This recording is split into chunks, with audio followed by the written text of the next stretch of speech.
Gênesis capítulo 6, versículos 1 ao 10. O texto diz assim: como se foram multiplicando os homens na terra, e lhes nasceram filhas, vendo os filhos de Deus que as filhas dos homens eram formosas, tomaram para si mulheres, as que entre todas mais lhes agradavam. Então disse o Senhor: o meu espírito não agirá para sempre no homem, pois este é carnal, e os seus dias serão 120 anos. Ora, naquele tempo havia gigantes na terra, e também depois, quando os filhos de Deus possuíram as filhas dos homens, as quais lhes deram filhos, estes foram valentes, varões de renome na antiguidade. Viu o Senhor que a maldade do homem se havia multiplicado na terra, e que era continuamente mal todo o desígnio do seu coração. Então se arrependeu o Senhor de ter feito o homem na terra, e isso lhe pesou o coração. Disse o Senhor: farei desaparecer da face da terra o homem que criei, o homem e o animal, os répteis e as aves dos céus, porque me arrependo de os haver feito. Porém, Noé achou graça diante do Senhor. Eis a história de Noé. Noé era homem justo e íntegro entre os seus contemporâneos. Noé andava com Deus. Noé andava com Deus. Gerou 3 filhos: Sem, Cã e Jafé. Vamos orar mais uma vez?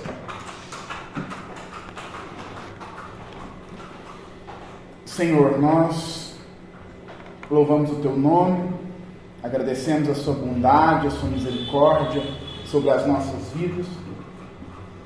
Somos gratos a Ti, porque o Senhor nos deu a oportunidade de ouvir a Tua palavra. Por isso que nessa noite, o Espírito Santo possa nos conduzir de acordo com a Tua palavra. Trate o nosso coração nessa noite, derrame graça sobre a nossa vida essa noite. Essa é a nossa oração e nós a fazemos em nome de Jesus. Amém.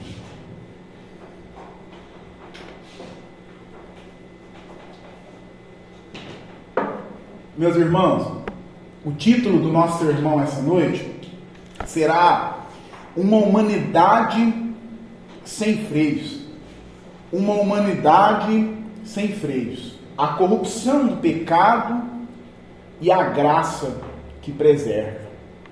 Porque eu acredito que seja oportuno nessa noite, para começarmos, imaginarmos um carro, sabe? Um carro descendo uma ladeira sem freio. E quando um carro perde o freio, quando um veículo perde o freio, no começo, talvez até pareça um pequeno problema, porque afinal, o carro, aquele veículo, ele está sem freio, ele está andando, mas ele ainda parece estar sob controle, quando a velocidade ela ainda é pequena. Mas conforme a descida continua, a velocidade ela aumenta. A direção daquele que está conduzindo o veículo, ela começa a ficar cada vez mais difícil de ser controlada. E chega um momento que aquele carro, aquele veículo, qualquer que seja, ele está sendo levado por uma força, que ela é muito maior do que a capacidade daquele que o está conduzindo. A capacidade daquele veículo parar, ela se reduz para muito pouco. A capacidade do condutor conseguir guiá-lo devido à velocidade que ele alcançou, despencando ladeira abaixo sem freio, ela se torna muito pequena. E quando nós olhamos para Gênesis 6, parece que nós estamos diante de um cenário desses. Nós já vimos filmes assim, né, meus irmãos? Havia um filme na sessão da tarde Eu não sei se o filme se chamava O Trem Desgovernado, mas eu sei que o filme se tratava de um trem que ele era totalmente desgovernado. Isso ilustra bem o que nós estamos tentando dizer aqui no início do nosso sermão.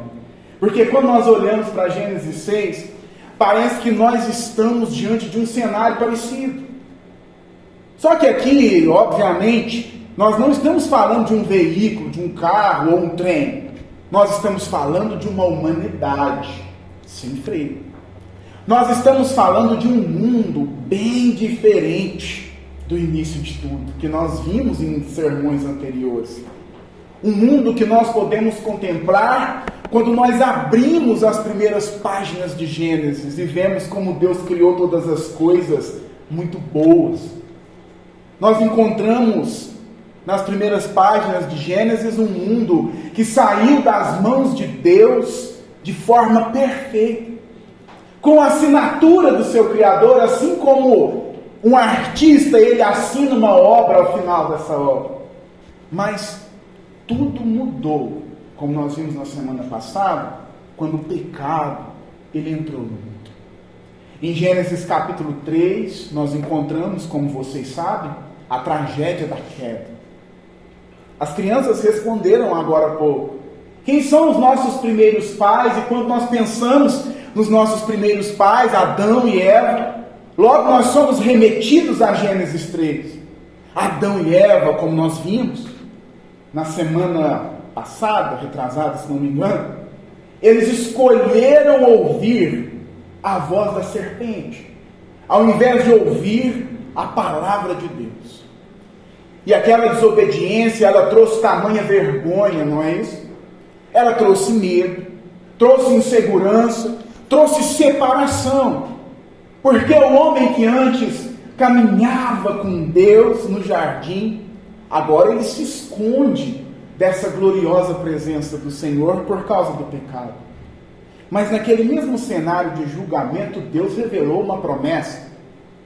Texto esse que poderíamos considerar um dos textos-chave das Escrituras. Gênesis 3, 15. Porque lá Deus declarou que havia uma inimizade muito bem estabelecida entre a descendência da mulher e a descendência da serpente. Deus, ele estava mostrando que a história, ela não terminaria com o pecado.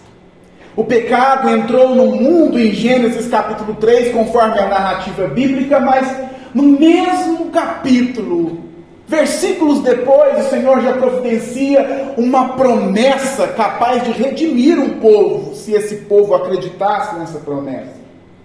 Deus queria deixar bem claro que o pecado não teria a última palavra na história daqueles que o Senhor chama para ser o seu povo.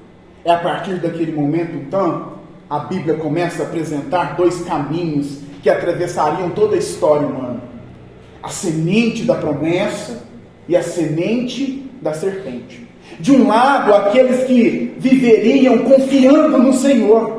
Do outro, aqueles que seguiriam o caminho da rebelião, que virariam as costas para o Deus, para o seu Criador.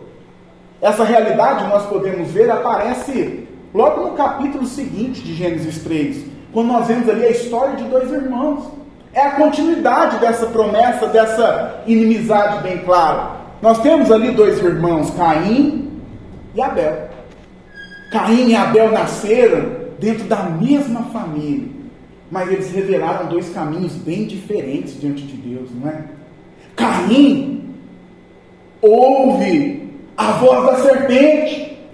Caim segue o caminho da promessa da serpente. Ele é uma das sementes da serpente. Abel, por outro lado, é uma semente da promessa. Abel, por outro lado, ele confia no Senhor. Abel, por outro lado, ele adora o Senhor com sinceridade, oferece o seu melhor.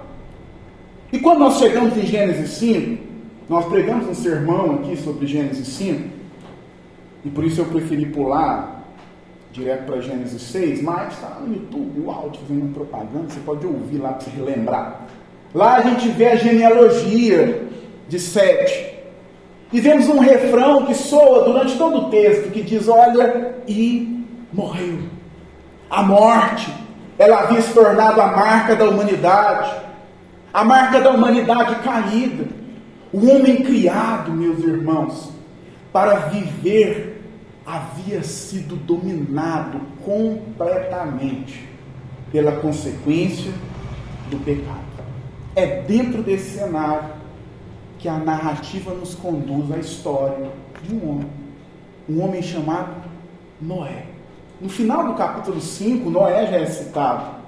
A promessa de Deus, agora através de Noé, ela continuaria avançando. Mas há um detalhe: a corrupção causada pelo pecado, ela também continuaria crescendo. Gênesis 6 nos convida a olhar para uma geração que se afastou completamente de Deus. Mas também nos convida a olhar para um Deus que permanece justo, como sempre foi. Um Deus que permanece gracioso, como sempre foi, mesmo em meio à corrupção humana. Nesse texto, então, a gente vai trabalhar da seguinte forma. Nós vamos perceber aqui três contrastes que revelam tanto a gravidade do pecado, quanto a grandeza da graça de Deus, a misericórdia, a bondade do Senhor sobre o seu povo.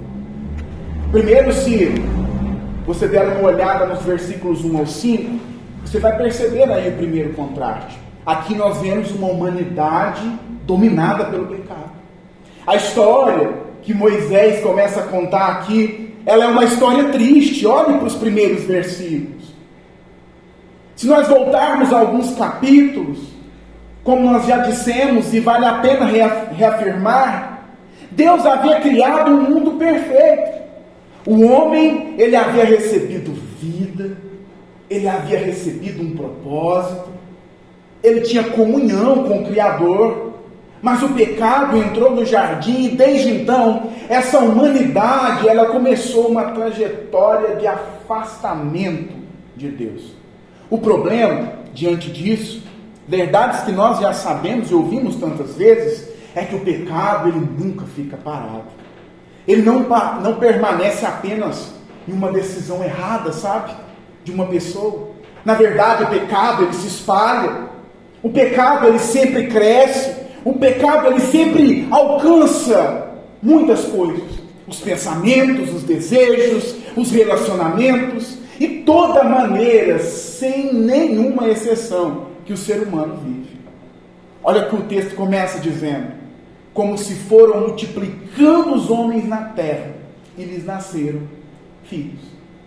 Se nós fizéssemos um recorte do versículo 1 desse capítulo 6, e se em nós não houvesse um pano de fundo, ou como um professor que tem lá no seminário gosta de dizer, se não houvesse aqui um background, gosto de gastar o inglês, à primeira vista, parece uma descrição de crescimento e progresso humano.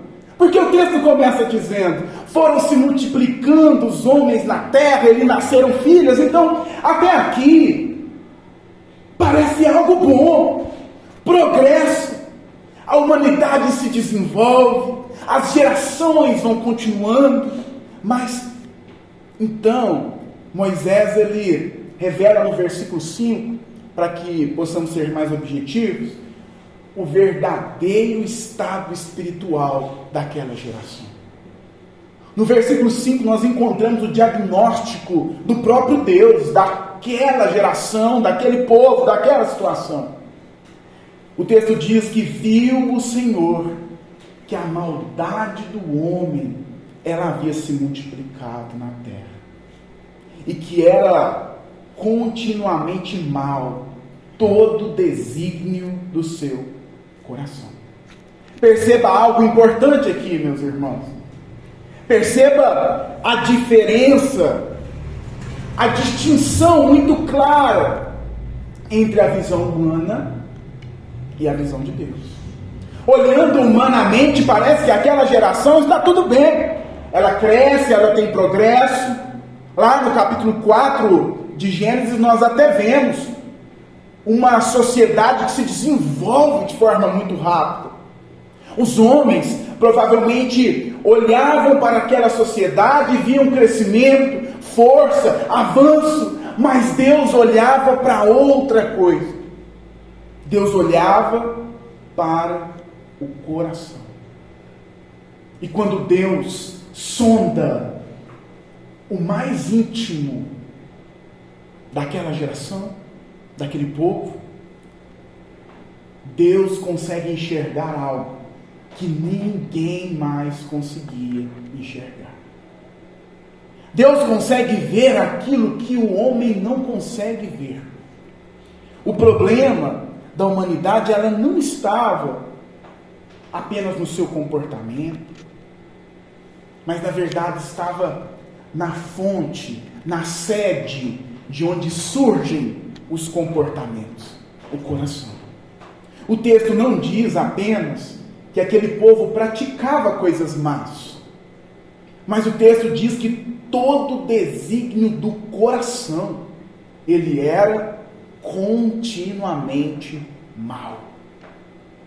Moisés, ele está mostrando que a queda, ela afetou o centro da humanidade, o coração. Isso nos leva àquilo que Gênesis 3 nos mostrou. O problema começou quando o homem, ele decidiu viver longe da autoridade de Deus. E agora, algumas gerações depois, nós estamos vendo aqui de forma clara a evolução, as consequências, o resultado dessa escolha. O homem que quis ser independente de Deus, ele acabou se tornando escravo do seu próprio pecado. E é importante nós entendermos isso, porque por muitas vezes nós pensamos no pecado apenas como ações erradas. Nós pensamos no pecado apenas como práticas erradas. Mas a Bíblia, ela apresenta o pecado, embora práticas erradas, ações erradas se enquadrem dentro do que é pecado, nós devemos compreender que a Bíblia apresenta o pecado de uma maneira bem mais profunda do que isso. Nós não podemos cometer o reducionismo do que é pecado, acreditando que pecado é apenas esse tipo de prática ou ação. O pecado, meu irmão, não é apenas aquilo que nós fazemos com as nossas mãos, mas o pecado é aquilo que governa o nosso coração. É por isso que Jesus, séculos depois, ele ensinaria que do coração, vem do coração, é do coração que procedem os maus pensamentos, os homicídios, os adultérios e toda espécie de maldade. Lá é a fonte de tudo isso. Então, o problema da humanidade, como infelizmente tem sido pregado em nosso tempo, não é apenas, embora isso possa ser bom, mas não é apenas que nós precisamos de comportamentos melhores. Não é apenas o fato que nós precisamos analisar o nosso comportamento e mudar a forma como nós nos comportamos. Não é apenas redefinir os traumas que nós tivemos no passado e tentar resolver essas questões. E eu acredito que resolver tudo isso seja algo muito bom. Não há nenhum problema em relação a isso. Mas o que nós precisamos é de um coração transformado. No início das Escrituras, o Senhor está fazendo um diagnóstico da humanidade, um diagnóstico de nós mesmos, e está dizendo: olha, o problema é o coração. O problema está aí. E a narrativa de Gênesis 6, ela nos mostra uma humanidade que chegou ao ponto em que a corrupção ela havia tomado conta completamente.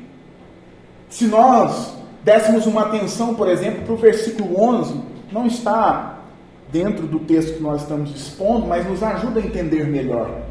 O versículo 11 vai dizer o seguinte, do mesmo capítulo 6: a terra estava corrompida à vista de Deus e cheia de violência. Observe como o pecado que começou no coração agora aparece na sociedade. Primeiro, a desobediência aconteceu no interior do homem. Depois, ela alcançou seus relacionamentos. E agora, ela marcou toda a terra. E é exatamente isso que o pecado faz. Ele começa parecendo algo pequeno e pessoal, mas ele nunca permanece assim. Meus irmãos, nós começamos a virar as costas para o Senhor de forma muito sutil. Hoje nós não precisamos nos colocar diante do Senhor em oração. Hoje nós não precisamos ler a Bíblia. Hoje nós não precisamos ir à igreja. Hoje nós não precisamos perdoar.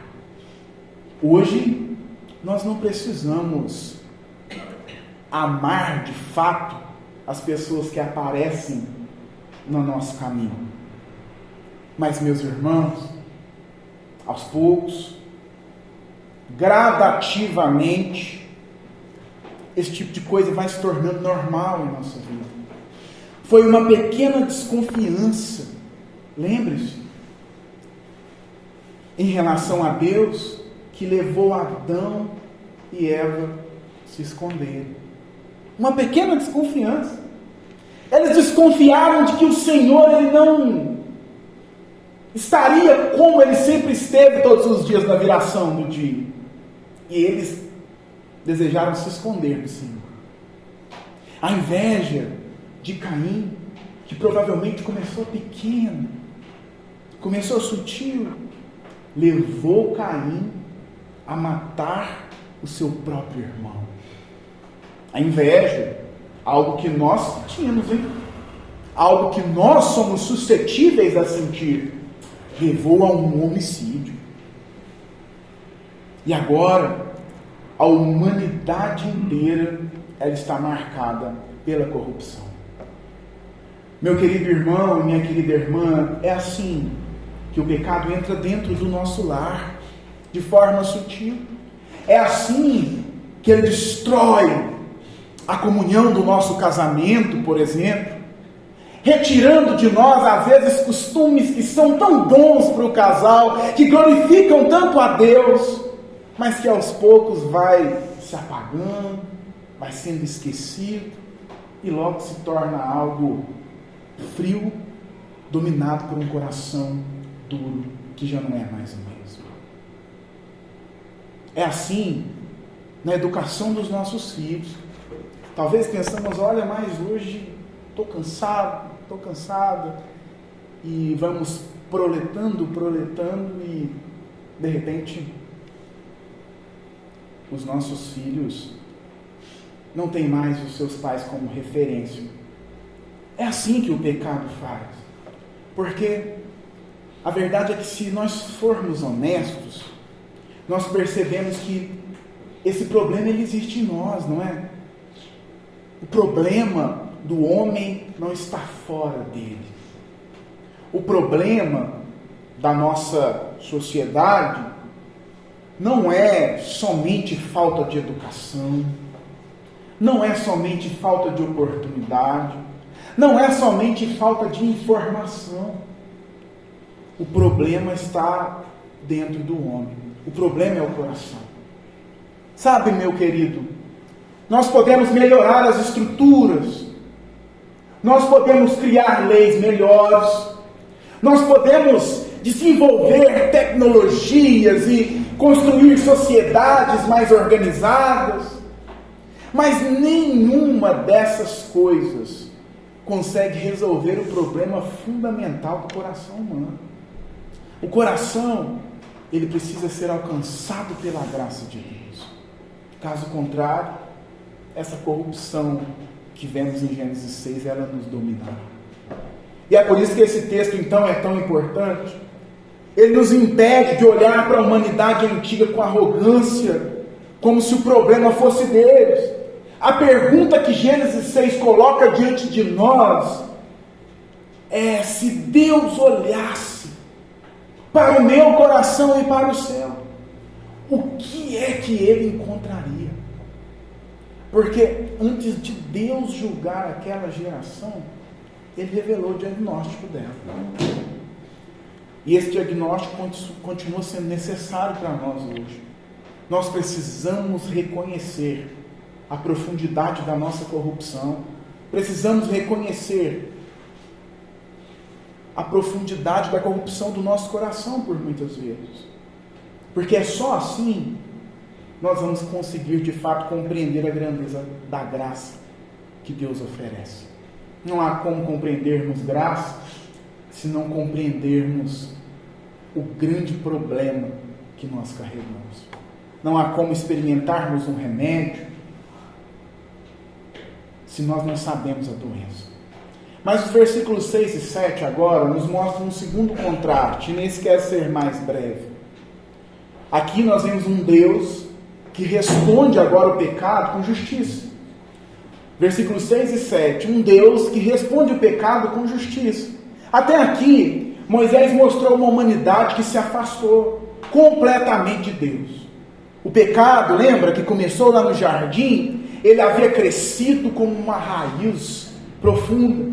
O coração humano ele estava corrompido, a violência havia tomado conta da terra, e a criação que Deus havia declarado boa, agora ela estava marcada pela rebelião. Mas agora, a narrativa muda de perspectiva.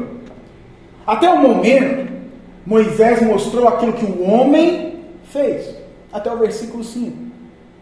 Mas agora, nos versículos 6 e 7, ele mostra como é que Deus responde ao que esse homem fez.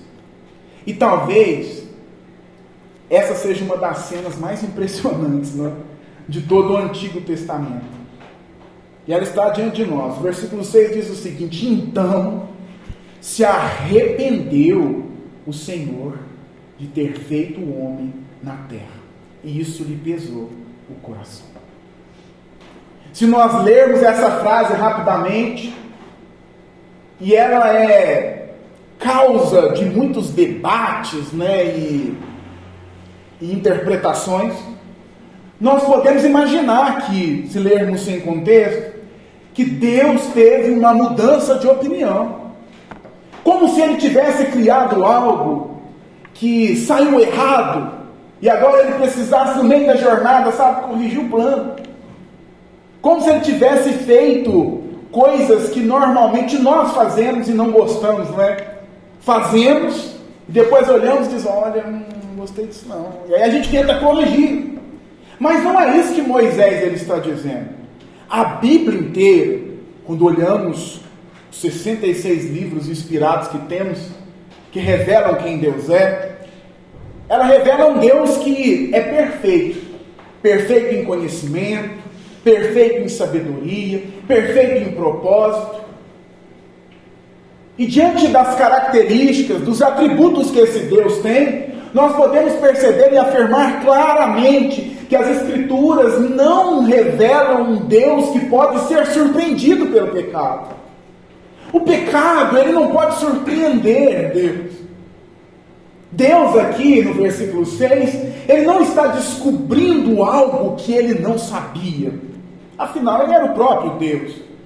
Na verdade, o texto, Moisés aqui, o autor, ele está usando uma linguagem que nos permite compreender a profunda tristeza de Deus diante daquilo que o pecado fez com a sua criação. Deixa eu te explicar isso com uma ilustração, que não é minha, eu não sou tão inteligente para isso. Uma ilustração de João Calvino. João Calvino diz que esse texto ele demonstra uma acomodação de Deus à realidade humana, para que a humanidade possa compreender aquilo que o Senhor ele quer dizer. E ele ilustra isso da seguinte forma: quando nós temos uma criança, por exemplo, normalmente nós ensinamos essa criança ali nas primeiras falas por meio de algumas palavras que são um pouco irreconhecíveis, né? Por exemplo, a gente diz que o guaraná é o naná. A gente chama a chupeta de tetê.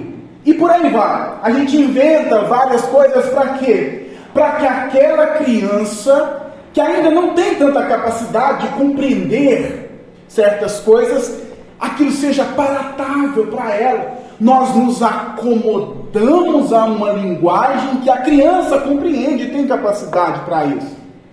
Logo, quando nós vamos ensinando ela já está em casa correndo e pedindo: eu quero tetê, eu quero naná e assim por diante.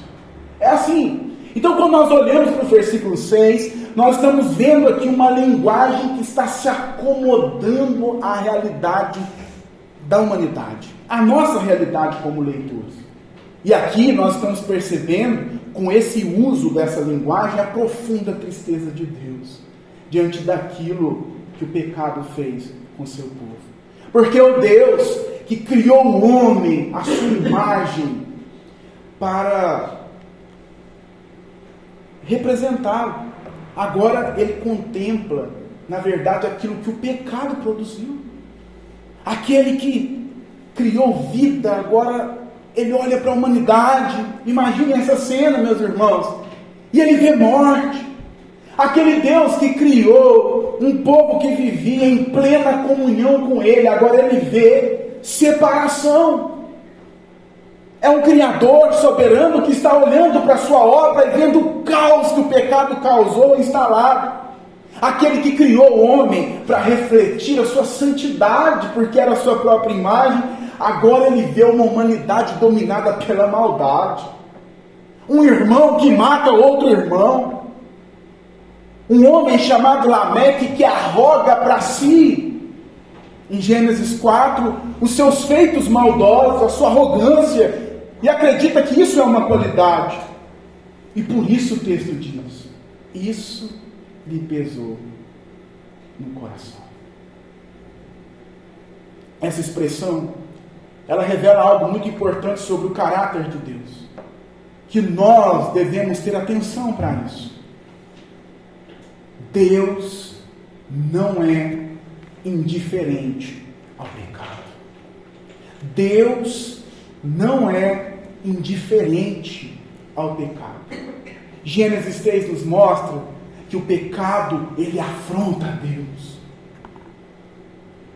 Ele afronta um Deus pessoal. Deus sente tristeza quando nós pecamos.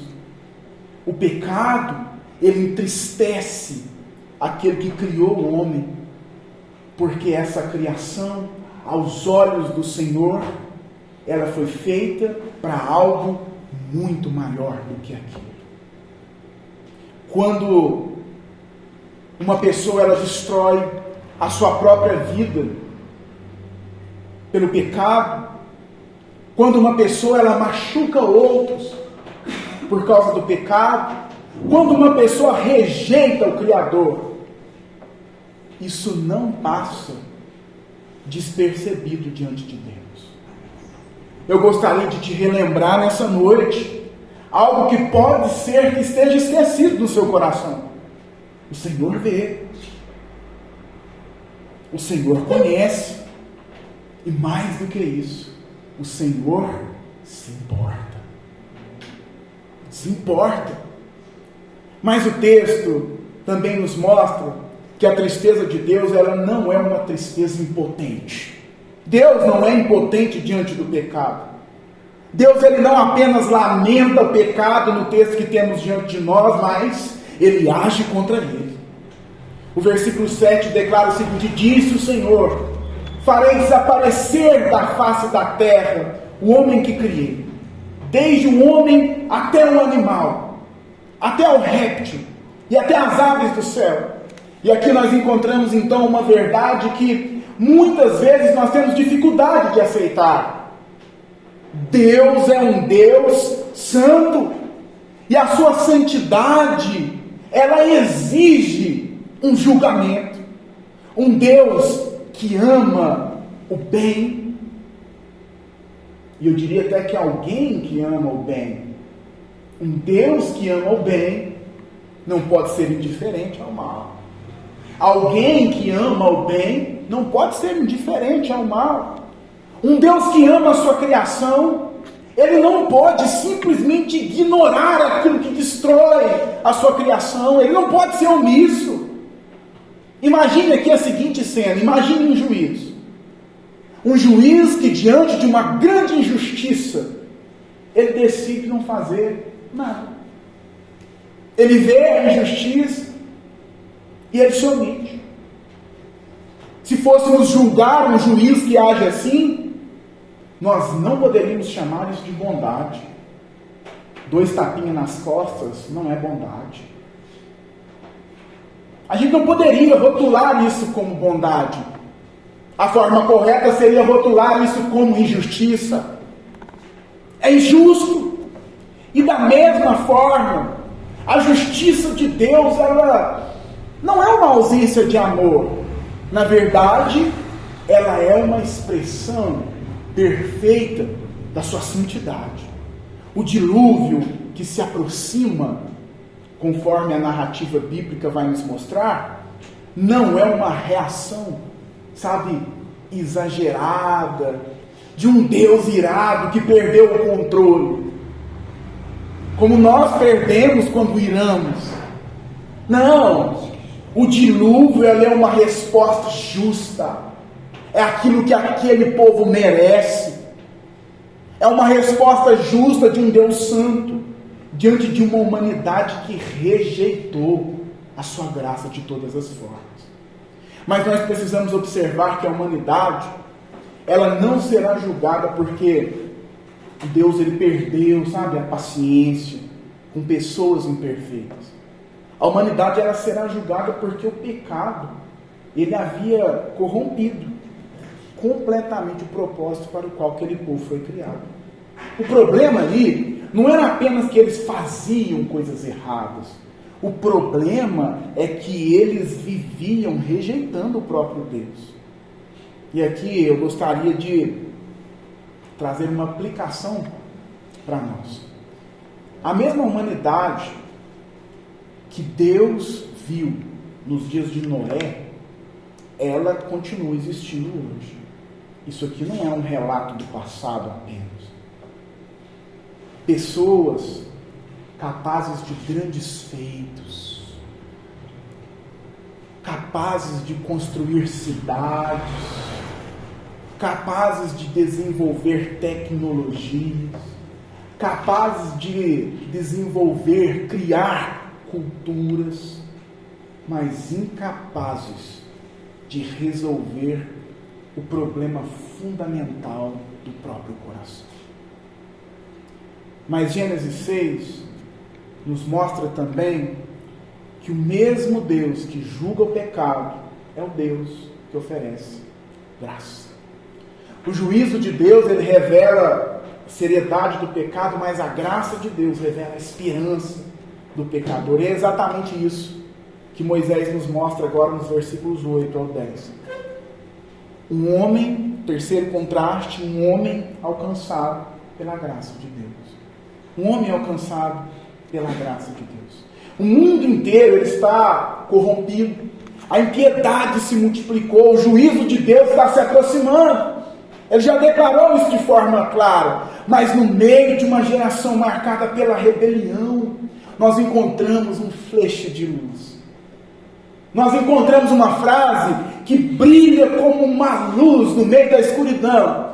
Nós encontramos aqui uma luz no fim do túnel. O versículo 8 diz, porém, isso aqui muda toda a narrativa, porém, Noé achou graça diante do Senhor. Essa é uma das frases mais importantes desse texto, porque Moisés não diz primeiro que Noé ele era diferente, ele vai dizer isso, mas depois. Ele não diz que Noé ele conseguiu escapar da corrupção, porque ele era naturalmente melhor do que os outros. Mas o texto começa pela graça. antes de falar sobre quem Noé era, o texto fala sobre aquilo que Deus fez. Noé encontrou graça. Isso significa que em meio a uma humanidade que havia abandonado Deus, Deus estava agindo para preservar uma promessa. Lembra a promessa de Gênesis 3,15? Preservada com Abel, preservada pela linhagem de Sete, e agora preservada com Noé. Lembre-se daquilo que nós vimos anteriormente. Lá em Gênesis 3,15, Deus prometeu que a descendência da mulher, ela venceria a descendência da serpente. A história da Bíblia, ela não poderia terminar com a morte dominando a humanidade, porque Deus, ele havia prometido redenção. E esse fio condutor da redenção, ele é visto agora por meio da vida de Noé. Agora, quando parece que toda a humanidade está corrompida, Deus preserva um homem, não porque Noé era o Salvador, ele não era, mas porque Deus estava preservando o caminho pelo qual o Salvador viria. Deus estava preservando o caminho pelo qual a descendência da mulher, a descendência da promessa viria. A graça de Deus, ela estava sustentando a história da redenção. O versículo 9 diz que Noé, ele era um homem justo, ele era um homem íntegro entre os seus contemporâneos e ele andava com Deus. Noé estava cercado por uma geração ali que seguia o caminho da serpente. Perceba como o texto continua essa divisão: aqueles que ouviram a voz da serpente, aquela geração, e Noé no meio de toda essa história. No meio de uma humanidade corrompida, Noé decidiu andar com Deus. Essa expressão nos lembra lá de Enoque, não é? Capítulo 5, versículo 24, diz: andou Enoque com Deus, e já não era, porque Deus o tomou para si. É a mesma expressão, o mesmo verbo andou aqui, que não é um verbo que descreve meramente um andar, mas descreve um convívio, uma comunhão. Enquanto a humanidade, ela caminhava cada vez mais distante do Senhor, havia homens que continuavam caminhando com Deus. Mas deixa eu te lembrar algo importante: Noé não era perfeito. Noé não era o melhor. Noé não era o mais capacitado. Mas a vida de Noé tinha uma direção diferente do que a direção daquela geração.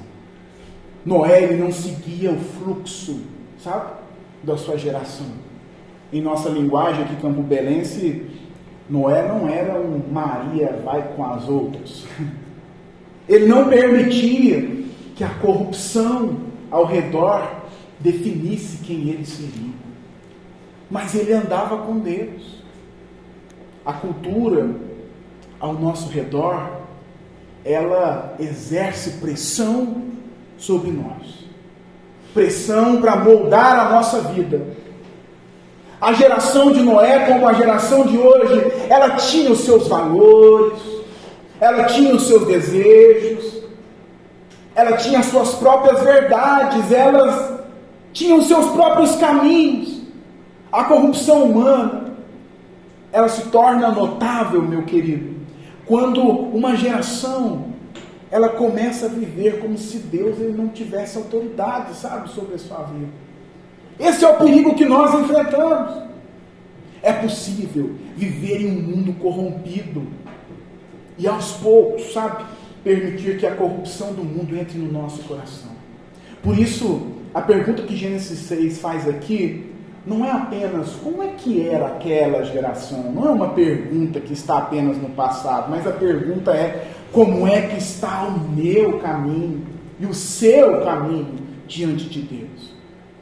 Será que eu estou apenas seguindo o fluxo da cultura? Será que eu estou permitindo que os desejos da minha carne, eles definam as minhas escolhas? Ou eu estou andando com Deus, mesmo quando o caminho da fidelidade ele parece contrário ao caminho da maioria. São perguntas que deveríamos refletir. Mas Noé é apresentado como um homem que encontra graça e anda com Deus. Mas ele também aponta, e eu gostaria de chamar a sua atenção nesse momento, para alguém maior. Noé, ele foi preservado por Deus em meio ao juízo. No meio daquele juízo, em meio à justiça de Deus sendo derramada sobre uma geração corrupta pelo pecado, Noé, ele foi preservado por Deus no meio daquele juízo. Mas o nosso Senhor, o nosso Jesus, o nosso Salvador, ele recebeu o juízo de Deus em nosso lugar. Ele recebeu esse juízo. Noé, ele entrou na arca para ser salvo da ira de Deus. Noé entrou na arca por providência do Senhor para ser salvo da ira de um Deus justo. Mas Cristo, nosso Senhor Jesus, ele é a verdadeira arca da salvação, para onde pecadores como eu, pecadores como você, correm e encontram refúgio. O refúgio de Noé estava naquela arca. O refúgio da família de Noé estava naquela arca. O refúgio para a minha vida, o refúgio para a minha família, o refúgio para você, o refúgio para a sua família está no Senhor Jesus Cristo, a nossa verdadeira arca da salvação. Noé, ele foi um instrumento ali preservado para preservar a humanidade. Foi usado como instrumento para preservar a humanidade, mas Cristo, ele veio para trazer, na verdade, uma nova criação. A nova geração que é feita após Noé, não é assim que a Bíblia vai descrever depois da narrativa? A partir de Noé se começou uma nova geração, uma nova humanidade. É um reflexo de quem nós éramos em um mundo corrupto e quem nós somos, uma nova criação por causa de Cristo Jesus. Amém. Nós passamos por esse dilúvio, né? E esse dilúvio é bom. A história de Noé nos lembra que a esperança da humanidade, ela nunca esteve na capacidade do homem de se tornar bom, sábio o suficiente. A esperança sempre esteve na graça de Deus, sempre esteve naquela promessa de Gênesis 3,15. É ela que está conduzindo tudo. Porque quando Deus olha para a humanidade corrompida, sua resposta, eu gostaria de consolar o seu coração diante desse texto, a resposta não é apenas julgamento. Porque a mesma graça que alcançou Noé, ela continua alcançando pecadores como eu e você hoje. A pergunta final dessa narrativa, então, não é apenas você vive em uma geração corrompida, mas a pergunta é outra. Todos nós sabemos que nós vivemos em uma geração corrompida. A pergunta é, você tem andado com Deus? Esse texto está nos chamando para isso hoje. Ao final desse sermão aqui, eu gostaria então de fazer de forma muito breve mesmo, 3 aplicações bem rápidas. Primeiro, uma humanidade dominada pelo pecado, como nós vimos. O homem não está apenas, essa humanidade dominada pelo pecado mostra que o problema do homem não está apenas naquilo que ele faz, mas no que governa o seu coração. E é por isso que essa semana, meu irmão, hoje, o mais rápido possível, você precisa examinar a sua vida.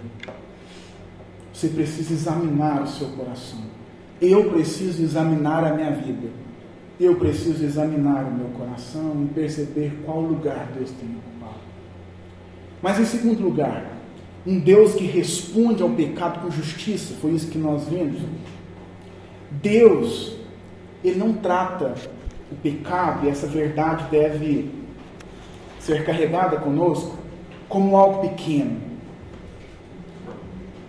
E isso nos chama ao arrependimento e a uma vida de temor diante do Senhor. Sabe, meus irmãos? Deus considera o pecado algo muito sério. E é pensando nesse Deus justo, um Deus de justiça, que nós devemos olhar para a nossa vida e buscar a cada dia andar em temor, em nossas ações, em nossas decisões, ter temor de Deus. Mas, em terceiro e último lugar, nós vimos um homem alcançado pela graça, não é? No meio de uma geração corrompida, Noé, ele andava com Deus, e isso nos lembra que nós somos chamados para viver isso. Somos chamados para viver pela graça de Deus, não pelo padrão desse mundo, sabe? Noé, como nós dissemos, aponta para alguém bem maior. Noé, ele foi preservado por Deus através da arca, mas Jesus Cristo é o verdadeiro refúgio para pecadores como eu e você. Ele veio receber o juízo que nós merecíamos para nos reconciliar com Deus. Amém. Gostaria de orar por você. Se você pode se colocar.